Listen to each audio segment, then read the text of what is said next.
అమ్మవారి స్వరూపాల్లో మనందరికీ ప్రీతిపాత్రమైన రూపం సరస్వతి రూపం. ఆ తల్లి అనుగ్రహిస్తే మందభాగ్యుడు కూడా అద్భుతంగా మాట్లాడగలడు. అనుగ్రహించకపోతే మాటలే కరువైపోతాయి.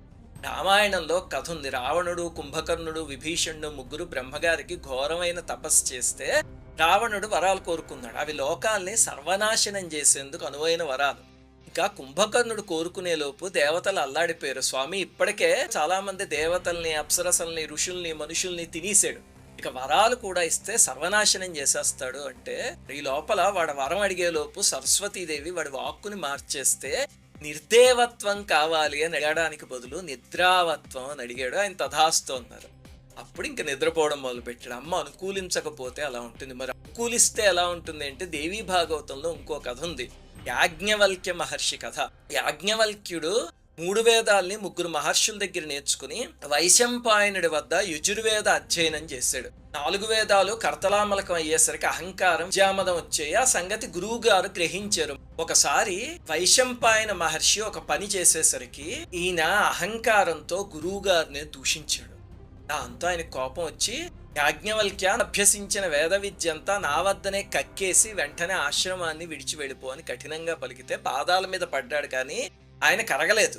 అప్పుడు నేర్చుకున్న వేదాలన్నిటినీ కక్కేసి వెళ్ళిపోయాడు. ఆ కక్కిన పదార్థం తిత్తిరి పక్షులు తిని చెప్పినదే తైత్రీయ ఉపనిషత్తు. అందరం నేర్చుకుంటూ ఉంటాం. ఆ తైత్రీయ ఉపనిషత్తు అలా వచ్చింది. ఆ తర్వాత యాజ్ఞవల్క్య మహర్షి సూర్య భగవాను ఆరాధించి ఆయన కరుణతో శుక్లయజుర్వేదాన్ని నేర్చుకున్నాడు. కానీ ఈ మర్చిపోయిన విద్య అంతా ఉంది కదా. మరి అప్పుడు సరస్వతీదేవికి తపస్సు చేస్తే అమ్మవారు కనిపించారు. ఒక అద్భుతమైన స్తుతి చేశాడు. 27 శ్లోకాల స్తుతి ఎలాంటిదంటే, మూర్ఖుడు, బుద్ధిహీనుడు కూడా సంవత్సరం పాటు చేస్తే మహామేధావి అవుతాడు అని పురాణంలో చెప్పారు. కాలిపోయిన విత్తనం మొలకెత్తినట్టు వాడి బుద్ధి వికసిస్తుంది అని చెప్పారు. అమ్మవారు అనుగ్రహిస్తే అది ఎప్పుడైనా భవిష్యత్తులో చెప్పుకుందాంలేండి. కానీ సరస్వతీదేవి అనుగ్రహంతో అప్పుడు మహర్షికి విద్యలన్నీ వచ్చేసాయి. సరస్వతీ మాత అనుగ్రహిస్తే జరిగేది ఇది. అటువంటి తెల్లని అమ్మవారి స్వరూపానికి నమస్కరించుకుంటూ మనం ఏం నేర్చుకోవాలంటే, సరస్వతి అంటే సరతి ఇతి సరస్వతి అంటారు. ప్రవహించేదే సరస్వతి శక్తి.